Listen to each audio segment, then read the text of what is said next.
Glória a Deus. Saúdo a igreja de Deus com a paz do Senhor Jesus, amém? Quem está feliz com Jesus essa noite, que Deus, o Senhor, vos abençoe. Meus irmãos, vamos ler a palavra de Deus nessa noite. As horas já se faz tarde. Vamos ler a palavra no Evangelho segundo escreveu Mateus, capítulos de número 4.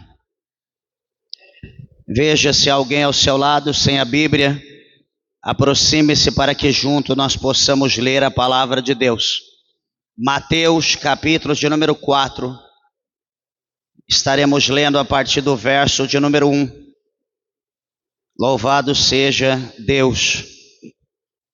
Está escrito assim: Então foi conduzido Jesus pelo Espírito ao deserto para ser tentado pelo diabo.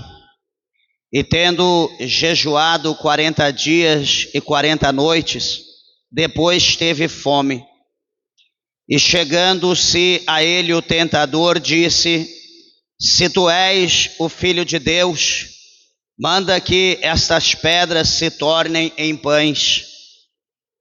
Ele, porém, respondendo, disse: Está escrito: Nem só de pão viverá o homem, mas de toda a palavra que sai da boca de Deus.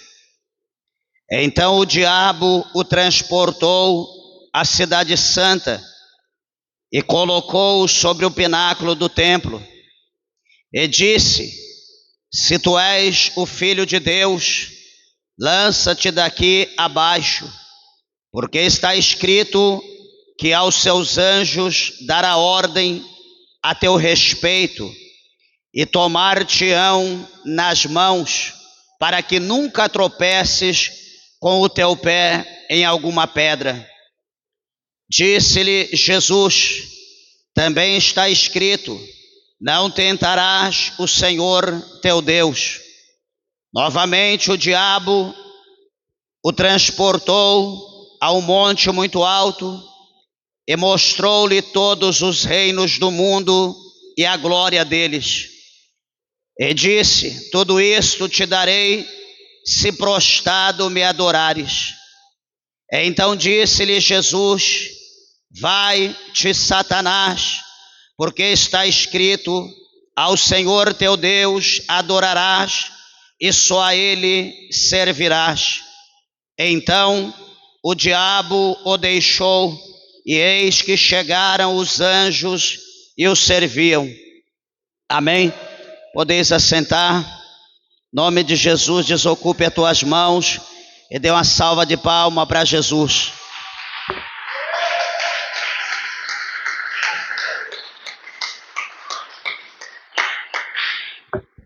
Aleluia. Meus irmãos, eu peço, por favor, toda a tua atenção e reverência à palavra de Deus. Serei breve, devido o tempo, as horas já se faz tarde, mas aquilo que o tempo nos proporcionar, estaremos aqui na direção do Espírito Santo, compartilhando com a igreja de Deus.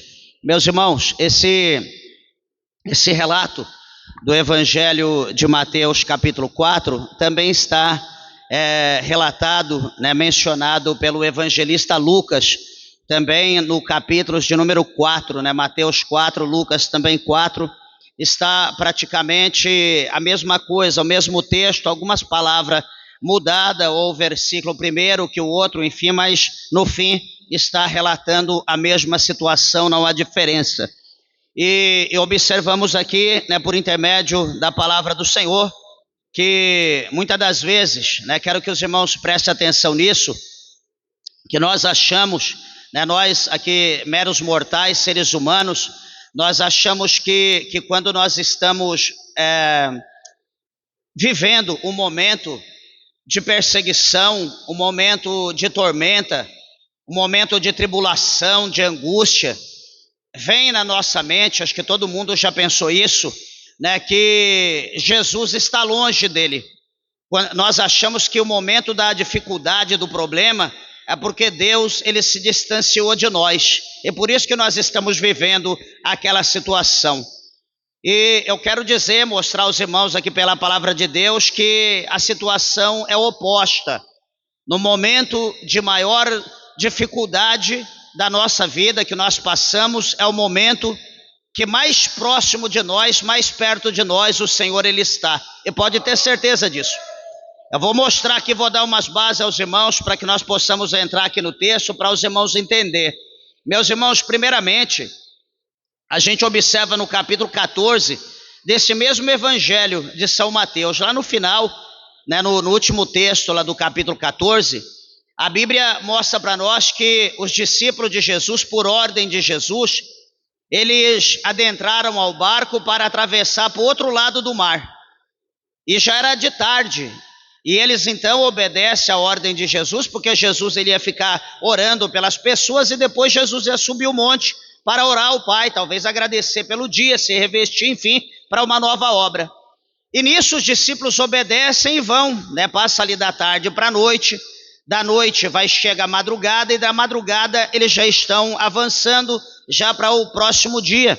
Né? A Bíblia diz que quando chega na quarta vigília da noite, que é das 3 da manhã até as 6, né, último período da vigília, que uma vigília é dividida em quatro fases, não em 4 partes, das 6 da tarde até 9 da noite, a primeira, da 9 da noite à meia-noite, a segunda vigília, da meia-noite às 3, a terceira vigília, e das 3 às 6 da manhã, então a quarta vigília da noite. Assim é o calendário judaico, né, que define essa situação. E veja então que das 3 horas para frente, a Bíblia vai mostrar para nós que os discípulos, eles estão ali remando, veja que desde de tarde, né, desde a tarde, passa toda a noite, chega a madrugada, eles estão remando, é muitas horas, né, labutando ali no mar, em alto mar, né, a navegação é longa. E veja que a Bíblia mostra para nós que em meio a essa trajetória, se levanta ali uma grande tempestade, né? Um vento muito forte, o mar se levanta e começa a açoitar o barco, né? Começa a bater ali sobre aquela embarcação, e a Bíblia mostra para nós que o mesmo está para ir a pique, né? Está para afundar. Agora veja, meus irmãos, que os discípulos, a Bíblia mostra que Jesus chama eles. Por que Jesus chamou? Porque eles eram pescadores, eles eram homens que viviam ali na praia, no mar, pescando, né? Viviam da pesca, mantinha sua família, né? Era um negócio pequeno, mas eles viviam daquilo, então eram homens experientes, conhecia tudo acerca das estrelas, do tempo, da hora de entrar no mar ou não, se ia chover ou não, eles tinham noção das coisas. Só que nesse dia, nessa madrugada, o Senhor surpreende. E por que o Senhor surpreende? Veja bem que eu quero, como eu disse no princípio, que nos piores momentos da nossa vida é o momento que o Senhor mais perto está de nós. Por que eu quero dizer que nessa noite, em outros dias que estava tudo em paz, outros dias que estava tudo tranquilo, que a pescaria dava certa, que eles iam, voltavam tranquilo, em paz, nunca tiveram nenhum problema, Jesus não estava com eles, a presença do Senhor não estava manifesta ali entre eles. Mas nessa madrugada foi o primeiro dia que a Bíblia relata, nunca houvera antes alguma coisa semelhante.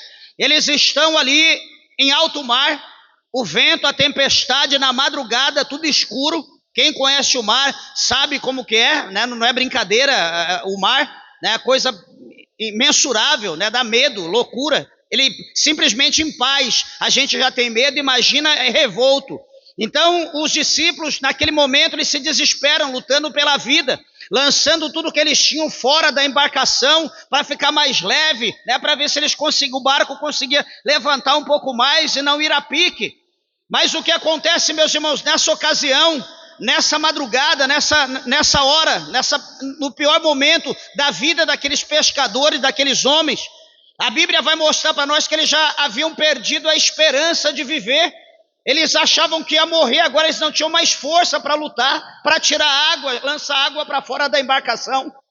Mas a Bíblia vai mostrar para nós que diante deles houve um grande resplendor, uma grande luz, uma grande claridade, um lume muito forte, de maneira tal que eles olharam para aquilo e eles temeram. E a Bíblia vai dizer que era um fantasma, que eles gritam que era um fantasma, é um fantasma, não é só isso que nos resta. Mas de lá do meio, fantasma vivo, cujo nome é o Senhor Jesus Cristo de Nazaré, o nosso bendito Salvador, vai bradar de lá e vai dizer para eles: não temais, sou eu. Naquele momento, talvez eles esquecem o vento, esquecem as águas que estão batendo sobre eles. E Pedro então se dispõe e diz: Senhor, se é tu, Senhor, se é o Senhor mesmo, ordena que eu vá ter contigo sobre as águas. Jesus disse: Pedro, desça, venha, pode vir. Pedro desce nas águas, não sabemos a distância, a Bíblia não relata, mas Pedro, ele vai andando por cima das águas. Pedro consegue, por um pequeno espaço de tempo, aparentar como Jesus, sobrenatural, espiritual, e ele vai até Jesus. Quando ele chega perto de Jesus, a gente costuma filosofar, é natural, né, filosofar, quando não se tem uma explicação lógica, a gente deduz, a gente filosofa, né, aprendi isso na faculdade de teologia, e a gente observa que, ou é dito por nós, que naquele momento Pedro, diante de Jesus, frente a frente, cara a cara, ele olha para trás, vê todo mundo desesperado, o barco ali cheio de água, o vento açoitando, todo mundo desesperado, e Pedro se sentindo como Jesus. Outrora a gente diz: não, o vento bateu forte, a água estava batendo em Pedro, e Pedro então começa a ter medo, e ele vai se afundar. Pastor, qual dessas situações está correta? Nenhuma. Por que nenhuma? Porque veja que naquele momento que Pedro está andando sobre as águas, Pedro, ele se afunda, não sabemos quanto tempo ele ficou por cima da água, mas Pedro, ele se afunda, e quando Pedro se afunda, da boca dele sai uma palavra, né? Sai uma frase dizendo: mestre, me socorre, me ajuda. Então naquele exato momento, observa que Jesus, ele estende a mão, Jesus alcança Pedro, Jesus pega Pedro no colo, e agora Pedro anda, Jesus anda agora sobre as águas com Pedro no seu colo, e Jesus coloca Pedro no barco. E qual é a explicação lógica? Pelo motivo da razão a qual Pedro ele afundou, qual que é a razão? Qual é a explicação? Jesus diz: homem de pequena fé, por que duvidaste? Aí está a explicação que nós precisamos, porque Pedro afundou, porque a fé de Pedro oscilou. E hoje eu comentava com a minha esposa que a dúvida, a oscilação da fé é a ferramenta principal que o diabo usa para derrotar as pessoas. Então, independente, deixa eu dizer algo para o irmão, independente da circunstância, independente do que nós vivemos, a nossa fé, ela precisa estar intacta em Cristo. Nós não podemos, não, eu creio, será? Não, eu creio, será? Não, eu creio até o fim. Independente, eu creio. Não existe será para o crente, não existe talvez para o crente. O crente crê ou ele não crê, não tem meio termo. Então veja, amados e queridos irmãos, uma coisa que quando então Jesus coloca Pedro no barco, Jesus ele vai ordenar, ele vai dar ordem para o vento, ele vai dar ordem para o mar, e ali se torna estável. Aquele tempo, aquela tempestade, tudo volta como antes, e todo mundo olha para Jesus e fica perplexo da situação, como Jesus tinha poder para fazer aquilo, que homem maravilhoso, extraordinário. Outra situação também depois, Jesus está no barco com os seus discípulos, a Bíblia diz que está lá na popa, ele está dormindo, ele deita ali, descansa e vai dormir, e daqui a pouco as coisas mudam, o mar entra ali no reboliço, o mar se levanta, fica revolto, começa ali raios, tempestade, vento, e a água começa a invadir o barco para lá, aquelas lapadas de água, aquelas ondas batendo, o barco para quebrar, eles lançando água fora, vai daqui, vai dali, desesperado, e Jesus ali em paz, Jesus tranquilo. Qual era o tema? O que eu disse no princípio? Que nos piores momentos da nossa vida é os momentos que o Senhor está conosco. Eles achando que iam morrer, que iam afundar. A Bíblia diz que eles vão até Jesus, balança, desperta Jesus e disse: mestre, o Senhor não se preocupa conosco, tenha misericórdia de nós. Nós estamos para afundar, o barco está para ir a pique, o Senhor está dormindo. Tem misericórdia, se compadeça de nós. O que o Senhor Jesus vai fazer? Jesus vai repreender o vento, Jesus vai repreender o mar, vai se tornar tudo numa grande bonança, e Jesus então vai repreender de novo os discípulos. Cadê a fé deles? Por que eles duvidaram? Então, essas duas bases, está boa, nós vamos entrar aqui no texto. E nos momentos mais difíceis da nossa vida, o Senhor está conosco. Por que eu estou dizendo isso? Porque Jesus, ele acaba de sair da água, né? Só foi a introdução para os irmãos entender o texto. Jesus, ele acaba de sair da água, ele acaba de ser batizado por João Batista. O Espírito Santo pousa sobre a pessoa de Jesus na forma corpórea de uma pomba. Do céu ouve-se um grande brado.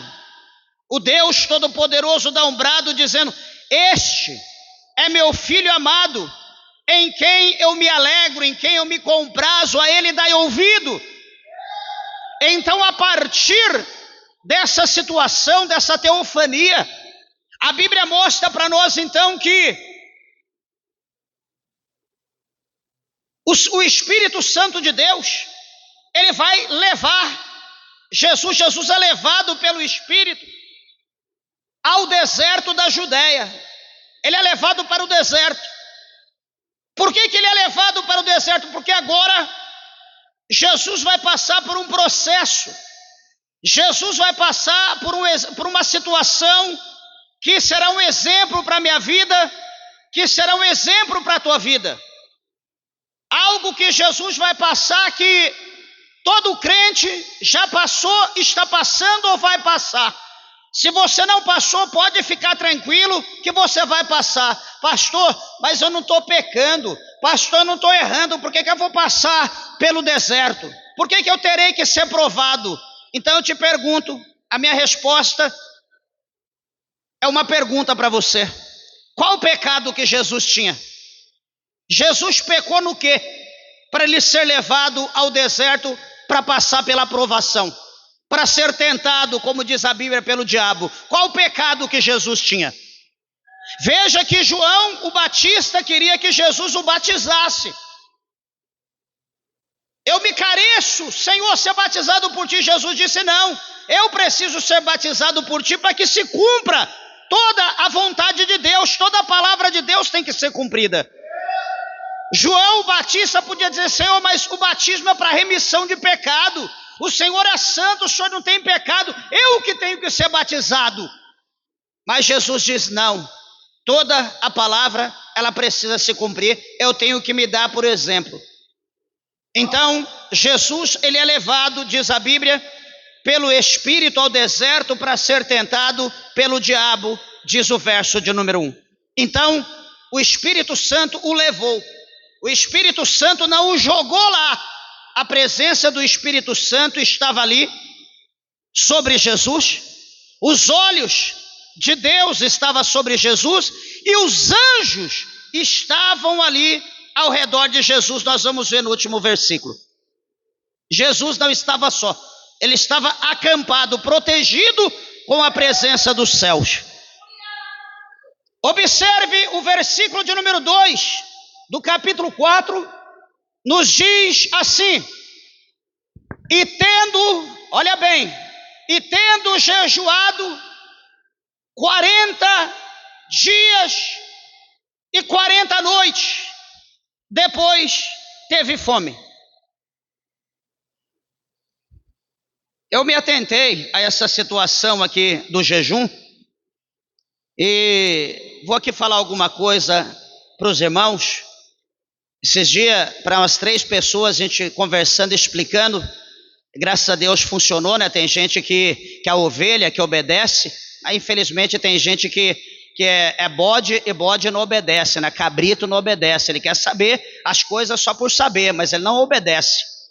E as pessoas que vieram até a gente perguntando, pastor, a questão do jejum, eu posso jejuar só de comida? Aí eu respondi com a pergunta, né? É bom a gente fazer isso. Espera aí, quando você vai passar pelo médico, por uma cirurgia, você precisa estar em jejum. E quando você chega lá em jejum, o médico diz, pronto, você está em jejum total? Eu bebi água, eu tomei um suco, eu só não comi nada sólido.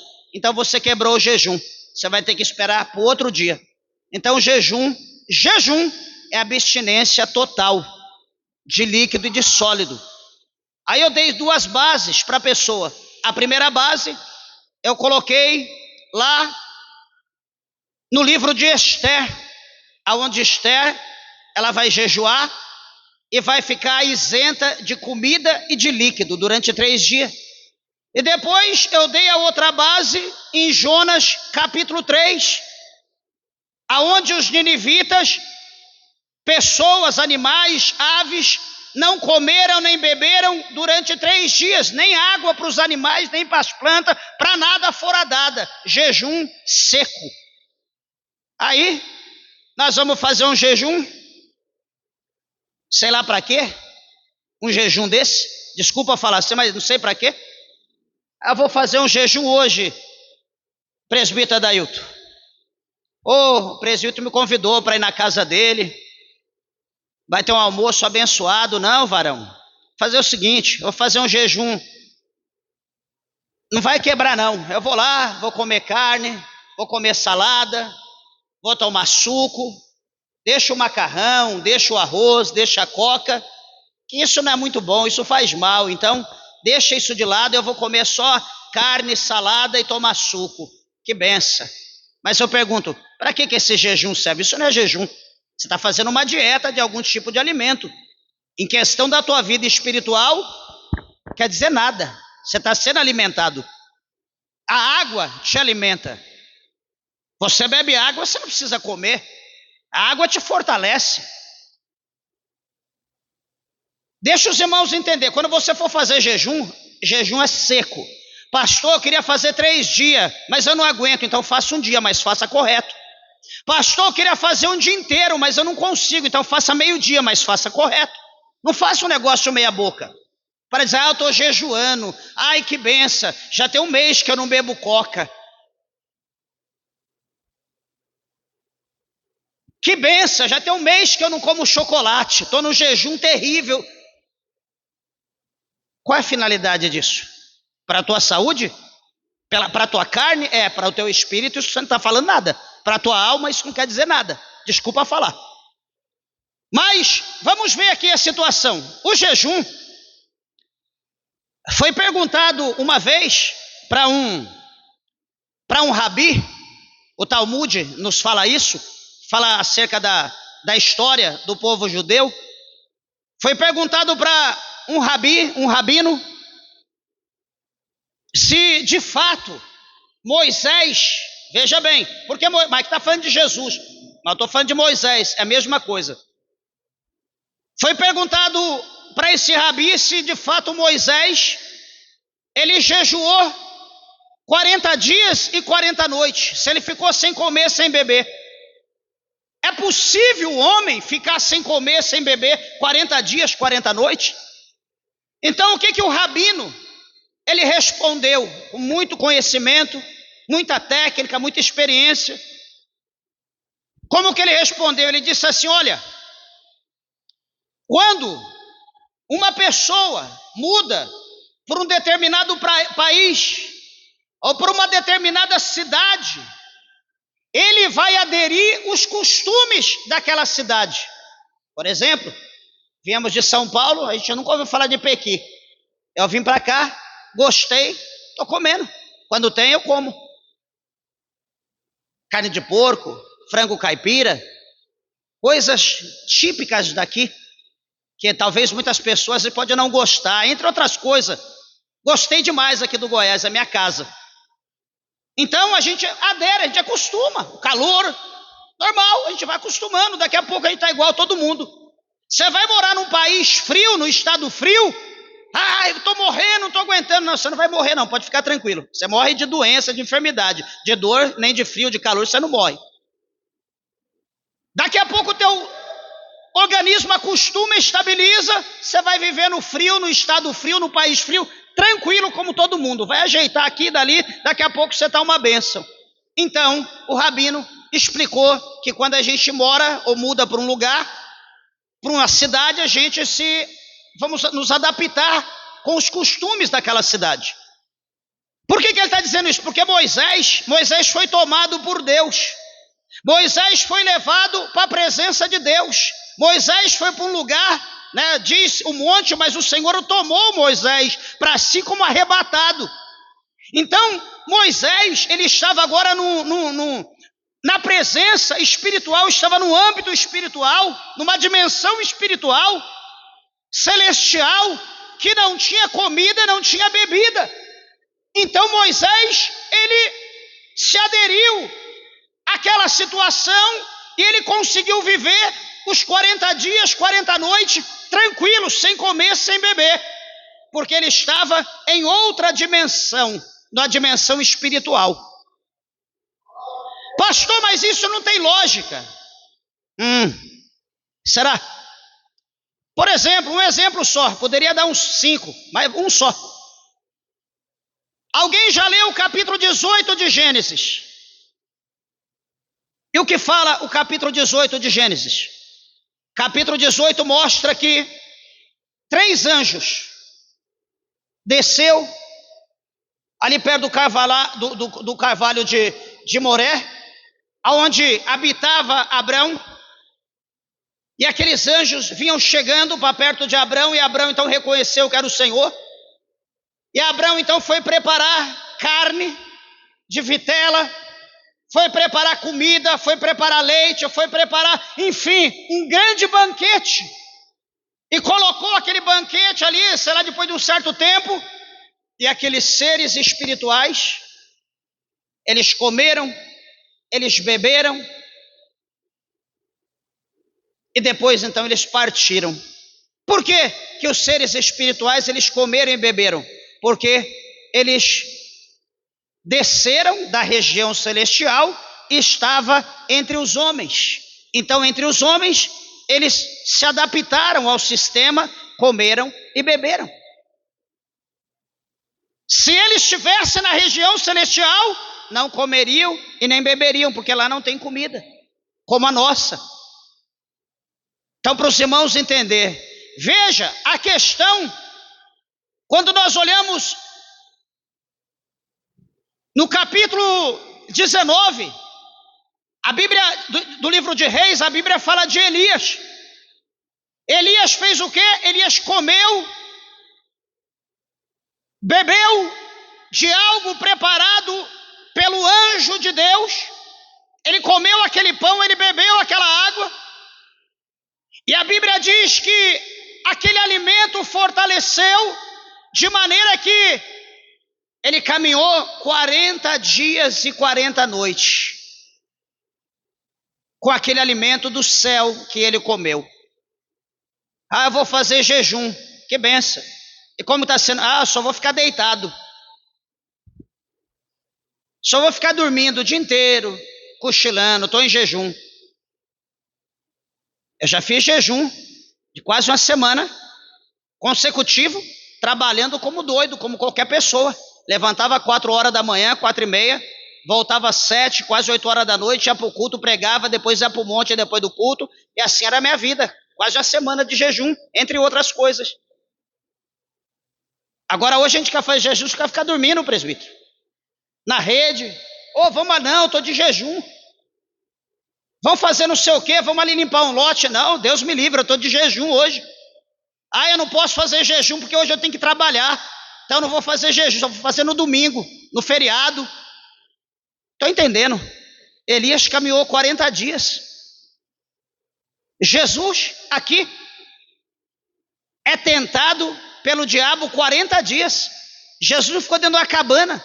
Jesus não ficou escondido. Para os irmãos entender o quanto nós aprendemos errado e o quanto nós fazemos errado. Pastor, mas eu estou fazendo errado? Eu respondo com a pergunta: qual o benefício que você está tendo do jejum que você está fazendo? Está tendo o poder de Deus? Está tendo autoridade sobre o diabo? Está orando para as pessoas estão sendo curado, o cão está sendo expulso?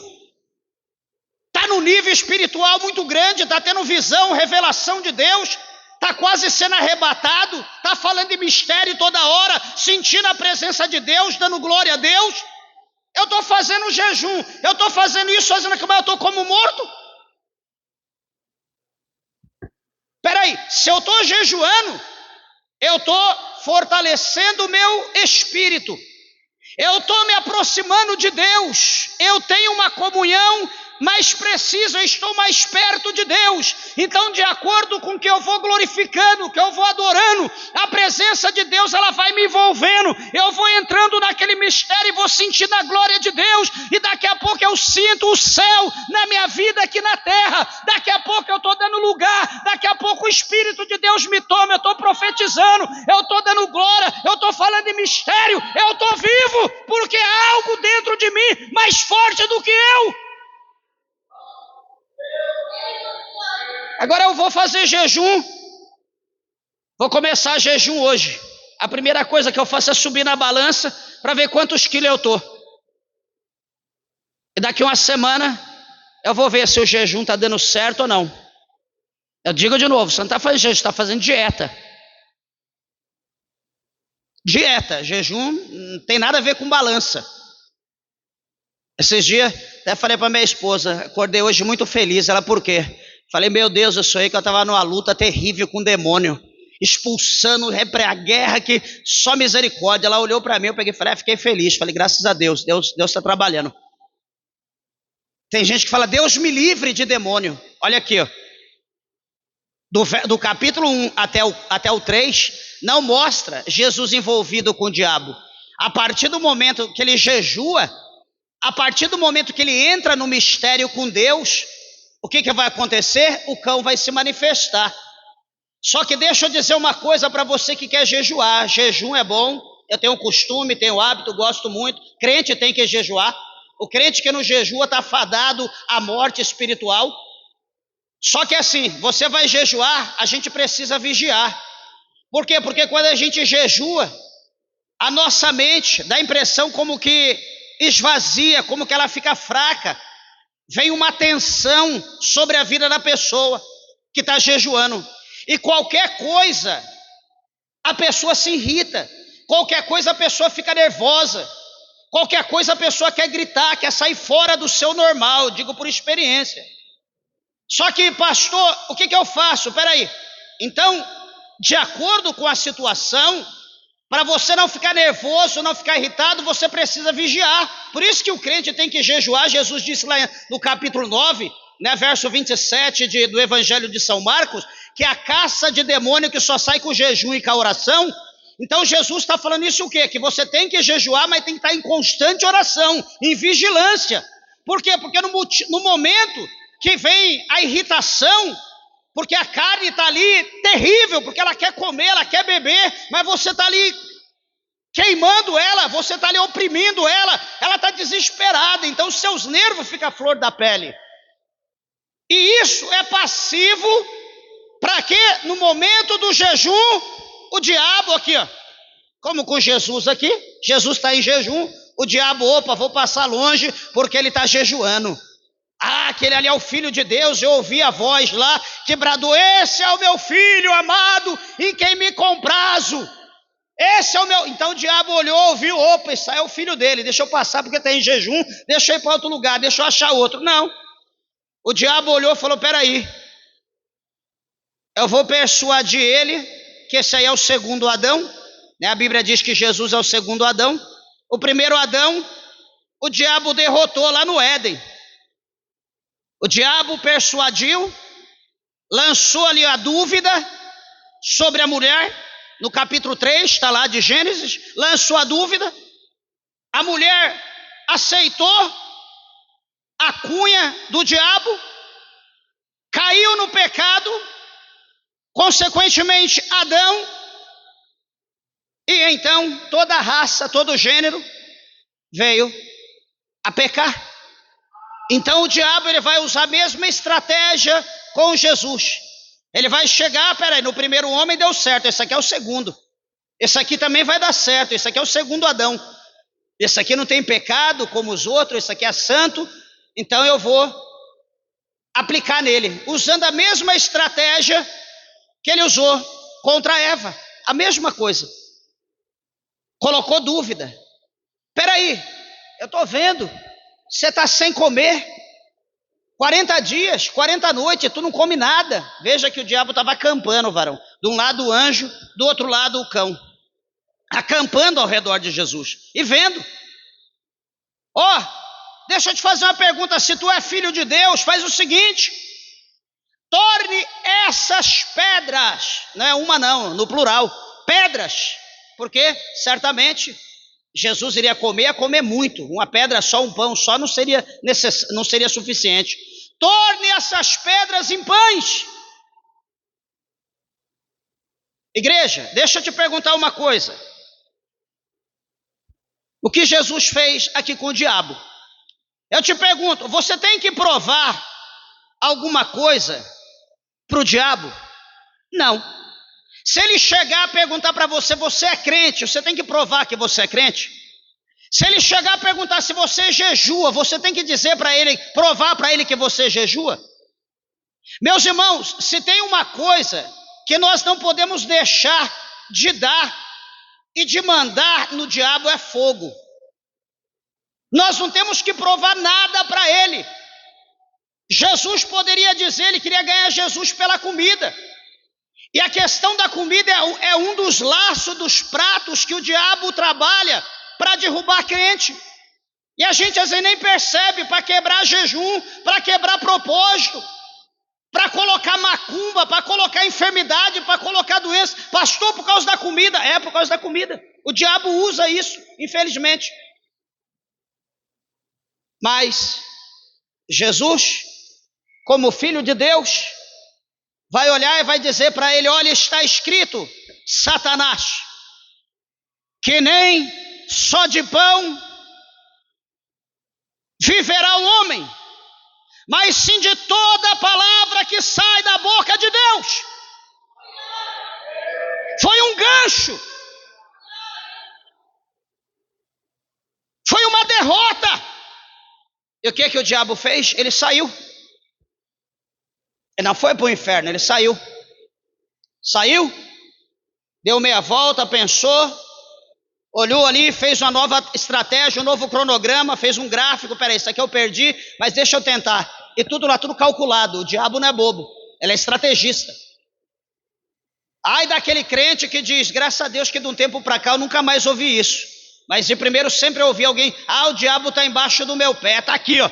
Estou pisando na cabeça dele.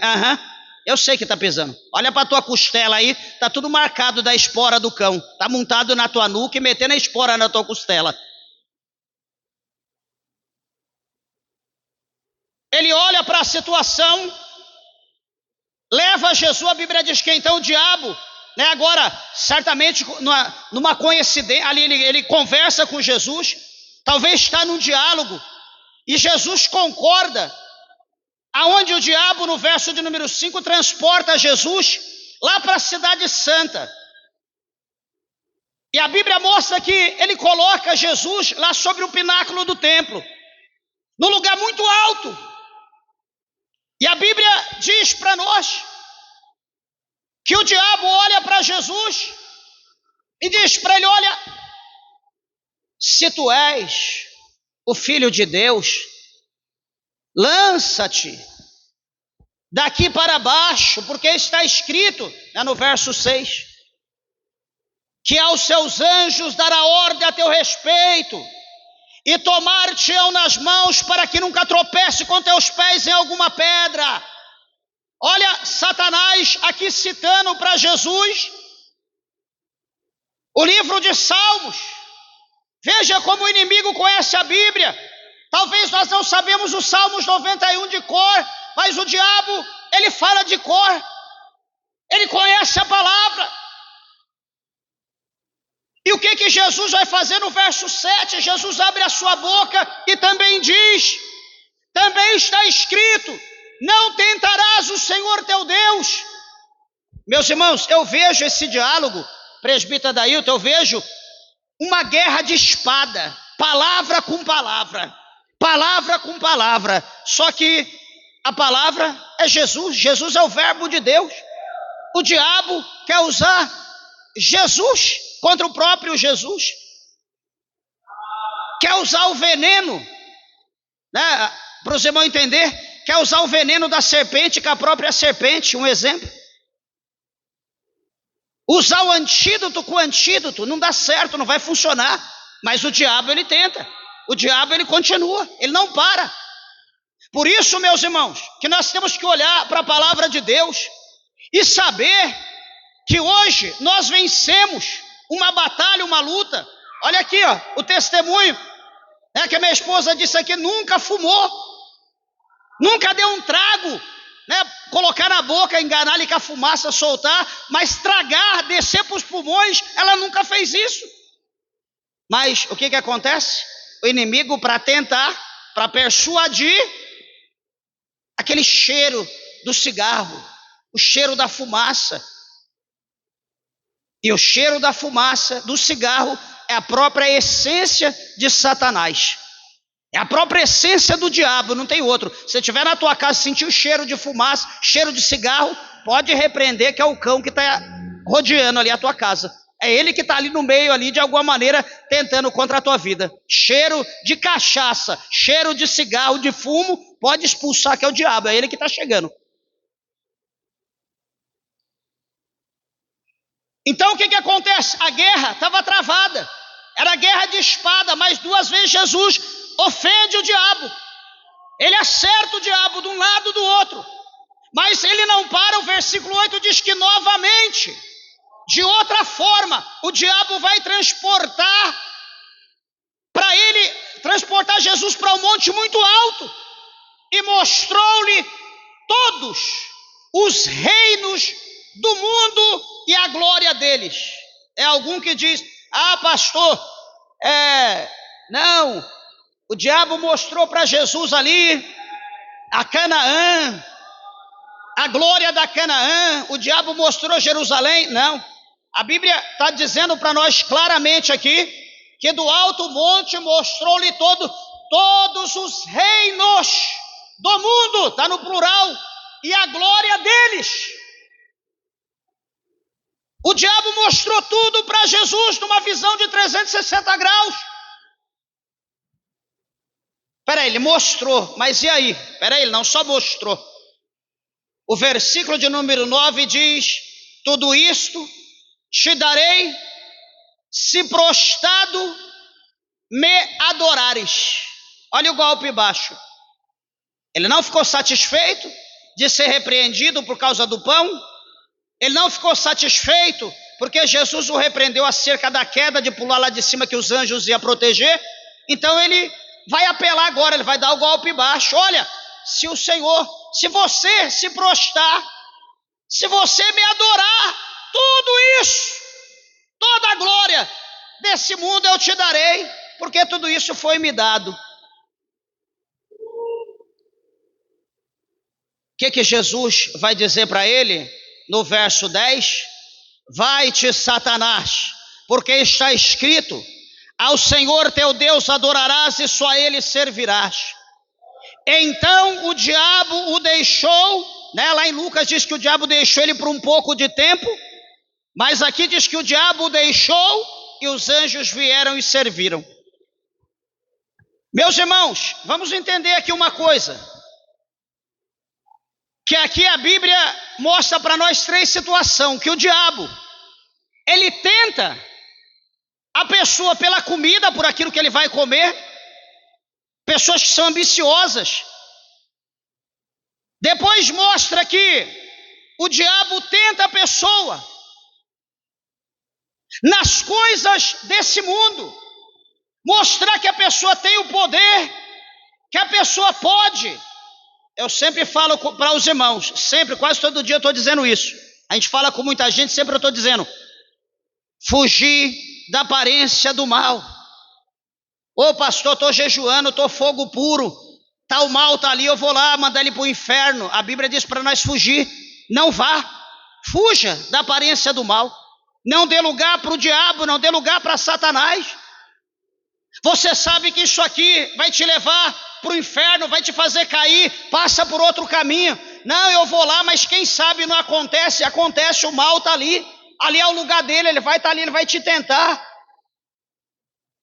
Fuja dessas coisas.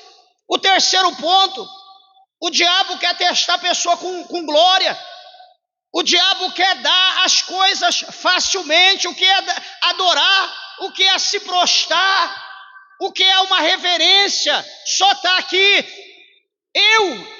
só está aqui Jesus e Satanás, só está os dois. Ninguém está vendo, pode olhar Jesus, ninguém está te vendo. Dobra aí o joelho, se prostra, me adora e tudo isso eu vou te dar. Meus irmãos, sabe o que isso mostra para nós? O que adianta Jesus querer que todos nós chegamos a Ele, se Ele desse a sua alma, se Ele desse a sua adoração, o seu espírito para Satanás naquele momento? Presta bem atenção que quando o diabo está dizendo, olha, está aí a glória do mundo todo, tudo isso foi me dado. Está mostrando para nós as almas, está mostrando para nós o povo. Porque Jesus não está preocupado com ouro, com prata, não está preocupado com pedras preciosas como nós, que estamos aí. Eu ia falar coisa, mas deixa para lá. A gente que está preocupado só com dinheiro, só com riqueza, pessoa vendendo corpo, Jesus do céu, tem misericórdia. Quando o diabo está dizendo, olha, tudo isso foi me dado, ele está dizendo, o povo foi dado o quê? Por causa do pecado, o homem caiu. As almas pecaminosas pertencem ao diabo. Só sai da garra do diabo. Deixa eu te dizer uma coisa, você que está ouvindo, você que ainda não aceitou Jesus, você é do diabo, você pertence ao diabo, a tua alma é dele. Só tem uma maneira de você sair das garras do diabo, é entregar a tua vida para Jesus. Pelo contrário, você, quando partir desse mundo, você vai para o inferno sem misericórdia. Por isso que ele diz, toda essa glória, todo mundo é meu, isso aí foi me dado, eu conquistei, eu venci o homem lá, eu venci Adão e Eva, então toda a população, todo o povo do mundo está em pecado, e o salário do pecado é o inferno é meu, todo mundo é meu. O diabo está dizendo para Jesus. Só que o que ele quer dizer? Olha, eu vou te dar tudo isso, eu te dou toda a alma, trocando aqui um trocadilho, em vez de eu te dar o mundo, de eu te dar a glória, eu te dou toda a alma. Você não quer ganhar alma? Você não veio para salvar? Eu dou todo mundo para você, eu dou todas as almas, mas a tua é minha. Se prostra, me adora.